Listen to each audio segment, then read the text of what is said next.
Assalamualaikum warahmatullahi wabarakatuh. Saya memperkenalkan diri, nama saya David Agata dengan NIM 2024 1002. Saya berasal dari jurusan Teknik Informatika dan di sini saya akan menjelaskan tentang interaksi manusia dan komputer di tempat saya.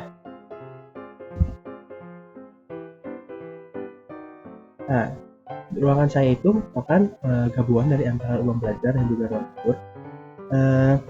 Kasur dan bantal itu menjadi tempat duduk utama saya. Setelah saya beraktivitas dengan komputer, meja lipat dengan ukuran 60-40 cm digunakan sebagai meja praktis saya untuk komputernya. Nah, kemudian ada kipas angin, stop kontak, dan itu menjaga ruangan tetap nyaman saat digunakan dalam jangka panjang, serta pencahayaan saya menggunakan satu buah lampu kaca yang sangat terang. Selanjutnya, posisi interaksi dengan komputer. Dari tampak depan, saya menggunakan papan komputer di sini sesuai dengan yang saya jelaskan sebelumnya, bahwa saya menggunakan kasur sebagai tempat duduk saya, walau nilai minusnya adalah punggung saya ini sakit kan, tidak ada senderan di belakangnya.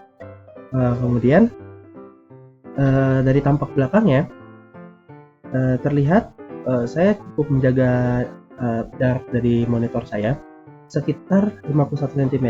Hal ini untuk menjaga mata saya agar tidak cepat lelah dan sakit saat bekerja jangka panjang di depan komputer.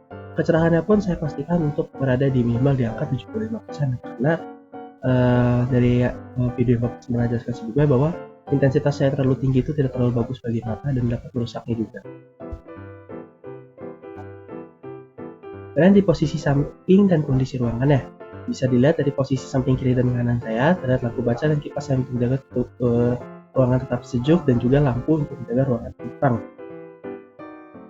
Nah, hal ini tentunya bagus untuk menjaga laptop tetap dingin. Walau begitu, posisi ini kurang bagus karena kurangnya kestabilan dari meja karena diletakkan di atas kasur. Kasur ini kan tidak terlalu kokoh sehingga bisa dibilang cukup bergetar. Nah, ini tidak terlalu bagus dan meningkatkan resiko untuk laptop saya jatuh. Belum lagi dengan kondisi ruangan yang cukup terbuka secara agak lebih luas, memungkinkan bahwa laptop saya ini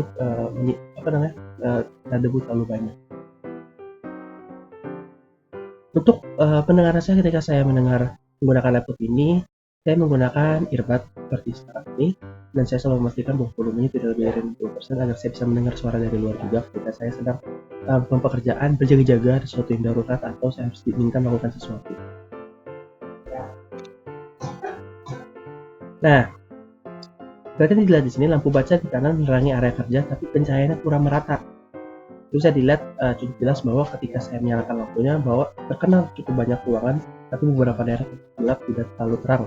Nah, hal ini itu bisa dibilang cukup mengganggu sedikit karena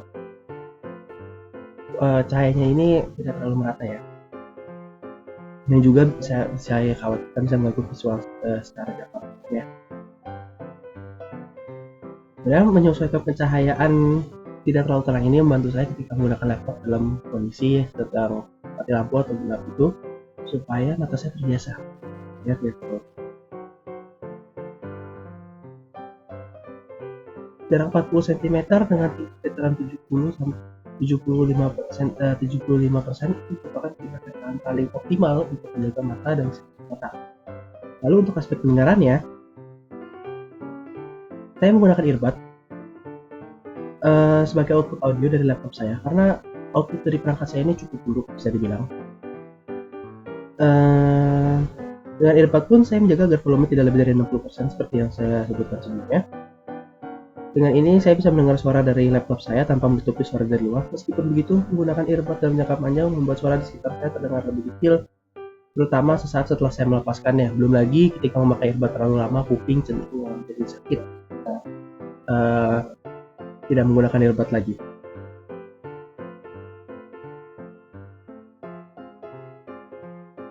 Secara umum, manusia dapat mendeteksi suara dalam rentang frekuensi 20 Hz hingga 20 kHz dengan tingkatan penyaringan ideal antara 50 desibel hingga 70 desibel. Telinga manusia dapat mengalami kerusakan jika terpapar suara melebihi 440 desibel, sedangkan suara di bawah 20 desibel umumnya tidak terdengar oleh telinga. Maka dari itu, tidak terlalu bagus untuk menyetel earbud saya terlalu tinggi, seperti yang saya bilang sebelumnya. Aspek sentuhan, saya rasa pada wilayah interaksi saya dengan komputer cukup nyaman dengan suhu ruangan yang sejuk serta luas tempatnya. Tapi kecilnya meja yang saya gunakan untuk mengurangi ruang gerak saya. Belum lagi karena adanya di atas kasur, laptop saya ini sangat rawan untuk terguncang dan jatuh. Dan tentu saja ini merupakan hal yang buruk karena perangkat elektronik seperti laptop ini saat terjatuh ini bisa sangat berbahaya. Dan di sini bisa terlihat gambar sudah berganti. Volume tidak lebih dari 60% agar suara luar masih terdengar. Manusia itu bisa mendengar 20-20 kHz suara dari atasnya 140 desibel itu merupakan suara berbahaya. Seperti saya bilang sebelumnya. Dan aspek sentuhan, ya ini seperti saya bilang sebelumnya, atau saya rawan terjatuh karena meja yang diletakkan atas kasur ini. Aspek input, proses, output, atau IPO. Keyboard text saya menggunakan keyboard eksternal Logitech untuk memberikan input cepat dan responsif karena keyboard laptop saya sendiri sudah tidak terlalu mendukung untuk digunakan.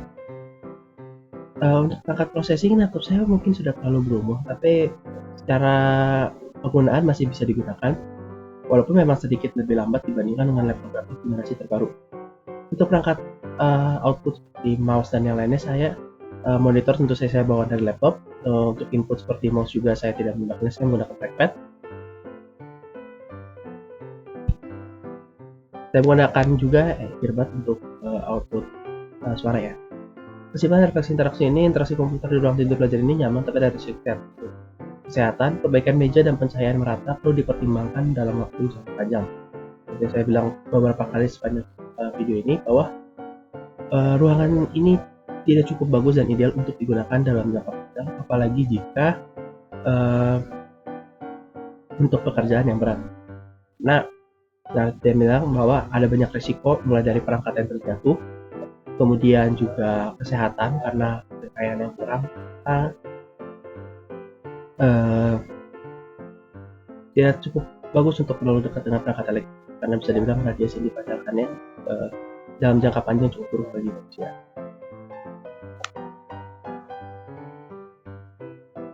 Mungkin sekian dari saya.